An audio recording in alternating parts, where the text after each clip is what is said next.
আসসালামু আলাইকুম, আনিশা কিচেনে সকলকে স্বাগতম। আজকে কোনো রান্না বান্নার ভিডিও আপনাদের সাথে শেয়ার করব না।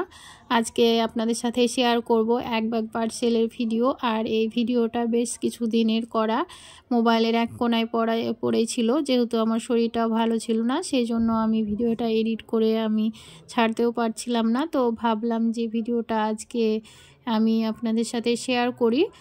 আর এখানে কিন্তু এক ব্যাগ পার্সেল অনেক কিছু কিন্তু ছিল, স্যালাড থেকে শুরু করে যা যা যাবতীয় জিনিস থাকে। ওর বহরমপুর হোটেল ফেমে মিটিং ছিল, আর বেশিরভাগ ওখানে মিটিং থাকে। আর ওখানকার খাবার দাবার কিন্তু খুব সুন্দর, আর পরিবেশন করাও নাকি খুবই ভালো উনি বলছিলেন।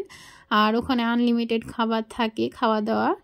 আর যেহেতু বাড়িতে পার্সেল দিয়েছে সেজন্য এই পরিমাণে কিন্তু যথেষ্ট পরিমাণে খাবার দিয়েছিল। যে পরিমাণে খাবার ছিল এখানে আমাদের সবার কিন্তু হয়ে গিয়েছিল। এখানে ছিল স্যালাড, তান্দুরি রুটি, মটন, সাদা ভাত, ফ্রায়েড রাইস, তারপরে আলু ভাজা, একটা সবজি, ডাল, চিকেন পকোড়া দুটো হচ্ছে পনির পকোড়া, দুটো মিষ্টি, আর ছিল মাছের কালিয়া।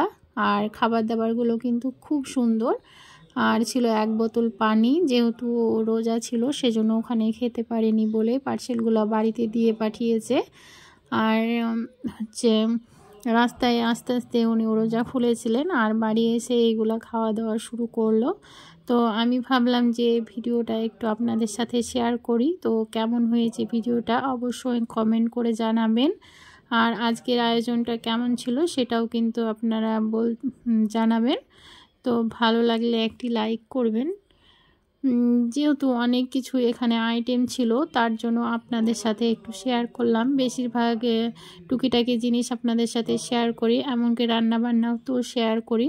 আর এখানে আমি চিকেন কিমা দিয়ে আলুর চপ বানিয়েছিলাম, সেটাও ওনাকে দিয়েছিলাম। আর আমার মেয়ের খুব পছন্দ চিকেন পকোড়া, সে কিন্তু পকোড়াগুলো নিয়ে খেতে শুরু করেছে। আজকে এই পর্যন্তই।